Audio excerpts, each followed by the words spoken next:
Sebelum saya ngaji Minhajul Thalibin saya cerita ilmu itu apa? Ilmu itu sederhana, sesuatu yang mudah.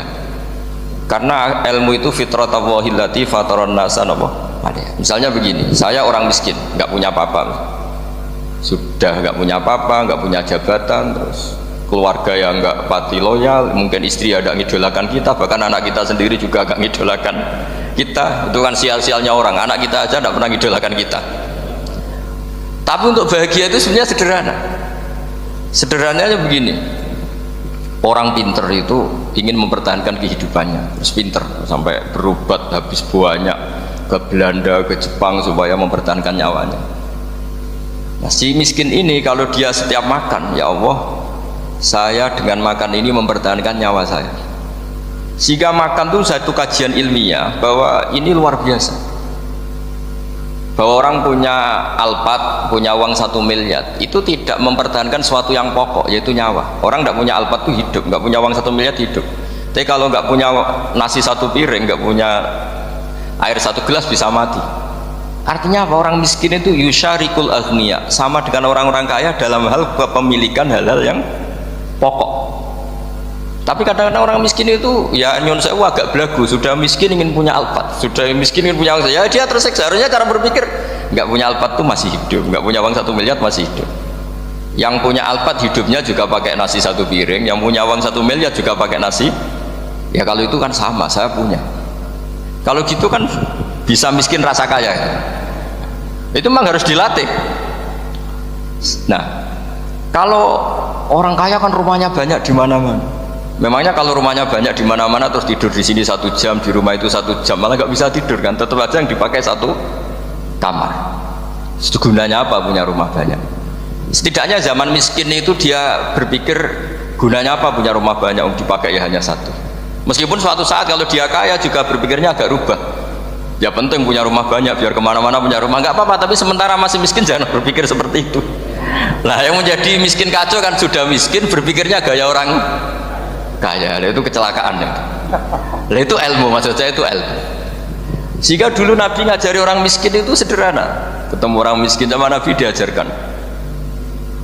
Nabi diantara ajarannya begini. Ada seseorang man asbaha, orang yang setiap harinya mu'afan fi jasadi, dia sehat, aminan fi sirbi, negara dalam keadaan aman, tidak dalam ancaman, indahu qutu yaumi, dia hari itu punya makan, faka'an nama khizat lahu dunya bihadzafiriha, berarti dia sudah punya dunia dan seisinya. Karena polanya sama. Buat Presiden Amerika itu yang untuk mempertahankan nyawanya ya makan pokok dan minuman pokok, bukan jabatannya sebagai presiden atau punya uang triliunan. Yang paling kaya di Indonesia juga gitu, untuk mempertahankan hidupnya juga dengan makanan pokok, dan itu orang miskin punya. Nah, kehidupan paling top itu apa? Ya kehidupan yang mempertahankan nyawa, itu yang paling top, lainnya itu enggak. Karena mempertahankan nyawa ini super penting, dan orang miskin bisa. Nah, saya berharap ilmu seperti inilah menjadikan dulu itu kuat ketika melawan Belanda. Kenapa kuat? Karena mereka gampang syukur. Barokahnya gampang syukur itu selesai dengan dirinya sendiri. Kalau bahasa intelektualnya itu, orang kalau sudah selesai dengan dirinya sendiri bisa berpikir memanfaati pada orang lain. Nah, dulu orang-orang miskin ketika era sahabat, termasuk era para ulama yang mendidik para umatnya, itu selesai dengan dirinya sendiri. Nah, sekarang banyak orang miskin juga termasuk orang kaya, bahkan belum selesai dengan dirinya. Wah, itu angel, ngajak jihad angel, karena dengan dirinya saja belum selesai. Maka masyhur itu kan ketika perang Tabuk, ada orang datang, kira-kira kalau Indonesia pakai beras 4 kilo, ya Rasulullah yang 2 kilo tak kasihkan keluarga kami supaya bisa makan, yang 2 kilo tak kasihkan jenengan untuk biaya perang. Perang Tabuk itu perang tersulit, disebut perang Dhatil Usrah. Sekarang hitung saja, ini coba dihitung, mungkin yang bagian kasir tahu. Kalau 2 kilo kali 3.000, umat Islam pas itu sekitar hampir 3.000, itu sudah 6.000 kilo.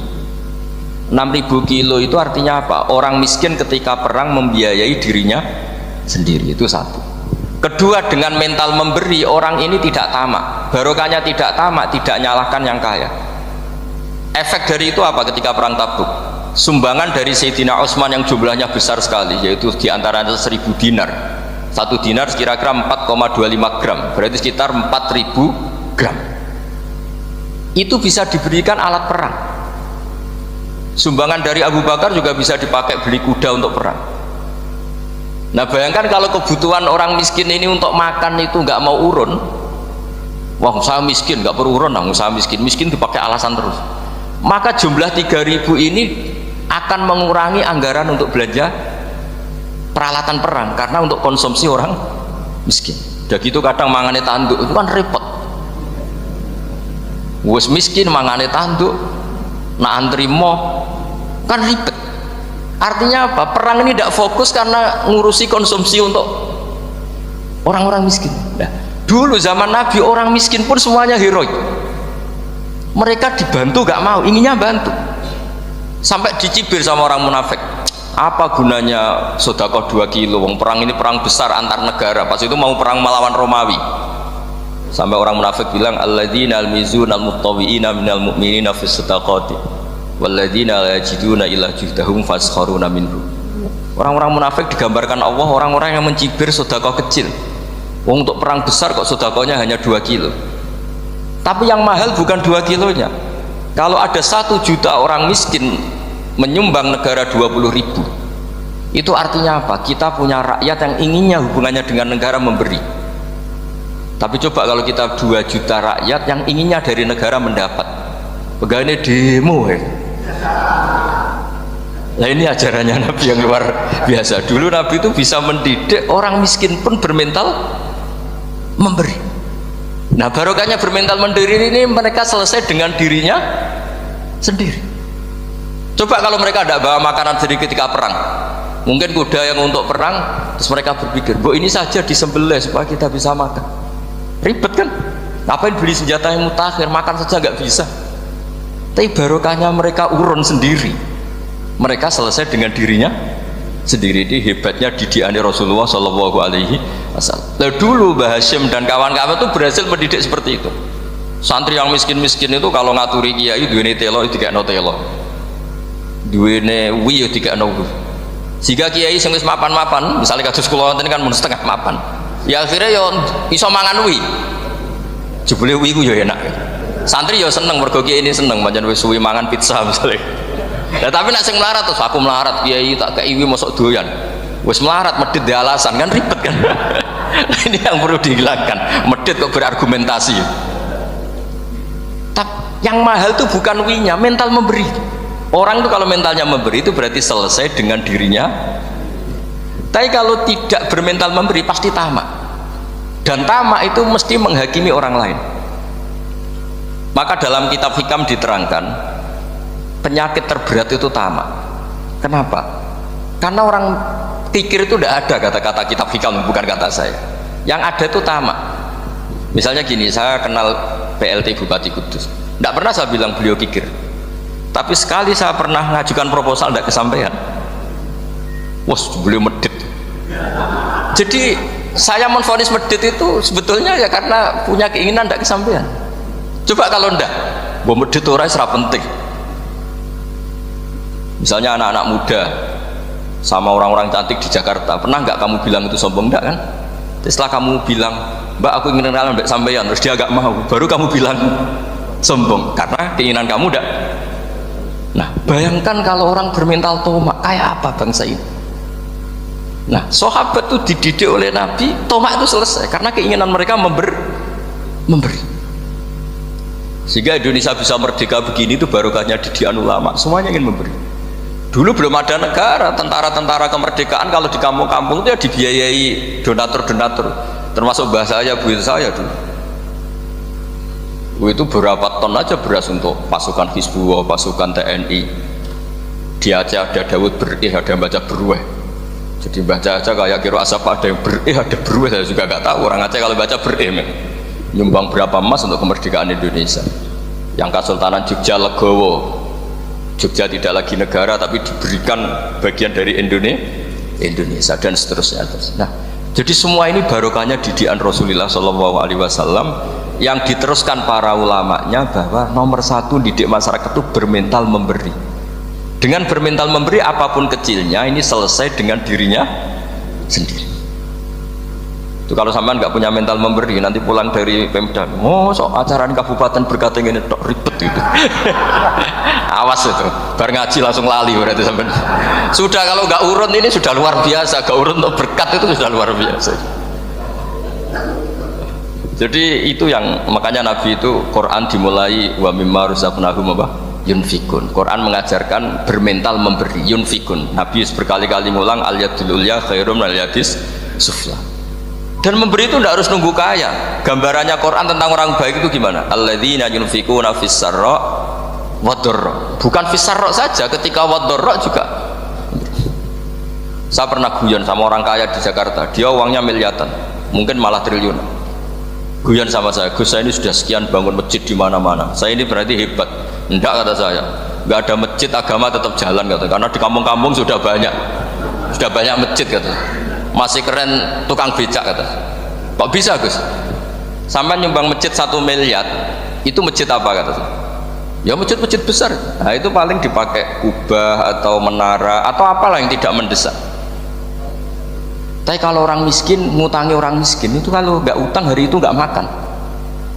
Kan nggak mungkin tukang becak ke utang ada bank atau orang kaya raya, kan kenal saja enggak. Mesti orang miskin utangnya sama orang miskin. Saya kalau orang kaya utang Habibidin mesti mau beli Innova karena level orang elit, jadi utangnya itu beli Innova, aksesoris Innova seri terbaru.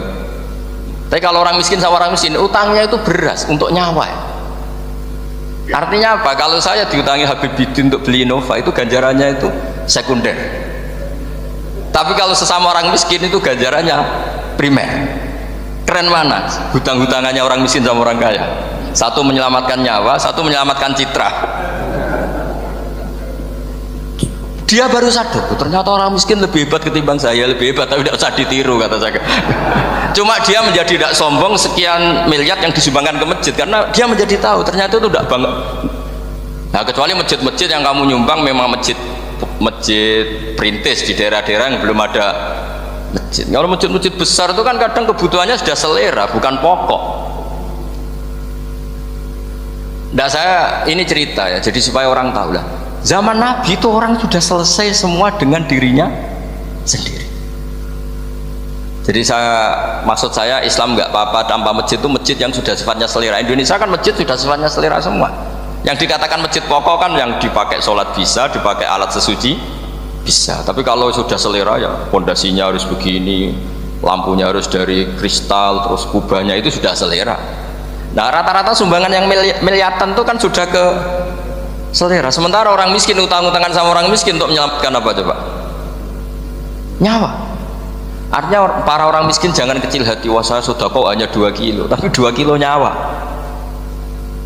Dan itu pahalanya luar. Nah ini ilmu saja. Nah kiai itu berhasil seperti itu sehingga orang-orang miskin dulu tuh ngurmat tentara itu ya nganggo wi, nganggo telo, bahkan ada yang pakai apa itu Pak Hartopo itu pisang itu arasnya pisang itu, gronggolnya pisang sudah dipakai saja Pak tentara. Tentara di mana-mana bisa makan. Coba kalau yang ngamal yang kaya itu tidak cukup. Tapi barokahnya yang miskin juga ikut ngamal itu cukup, karena yang miskin itu mayoritas. Jadi didukung kaum miskin itu pasti menang lah kan kira-kira gitu. Karena di mana-mana orang miskin itu banyak. Menemukan orang kaya itu nyari data. Kalau menemukan orang miskin seketemunya pasti ketemu. Dan orang miskin ini dididik ulama untuk berkontribusi. Sehingga banyak tentara yang ketika dicari Belanda pura-pura jadi petani. Ini juga yang menyelamatkan orang miskin. Nah, ulama dulu tuh orang paling sukses mensuasanakan seperti itu. Nah, itu yang diceritakan di perang Tabuk, mimpa di maka tayazihu qulubu fariqin minhum. Jadi perang Tabuk itu perang di antara yang paling diceritakan Allah berkali-kali apa?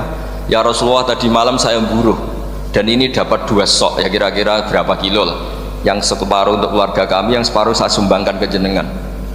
Lu coba perang antar negara hanya menyumbang 2 kilo beras, bayangkan. Tapi nilainya bukan 2 kilo. Kalau 2 juta rakyat Indonesia nyumbang 2 beras, artinya hubungannya dengan negara hubungan ingin memberi. Dan barokahnya hubungan ingin memberi, ora pati kecangkeman tomak, ora pati kakean menuntut. Ini yang mahal itu yang gak ternilai itu. Dan itu menjadi kekuatan yang luar biasa sehingga umat Islam bisa mengalahkan pasukan Romawi. Nah Indonesia dulu kira-kira seperti itu pra kemerdekaan. Yaitu saja sebagai mukaddimah hari santri.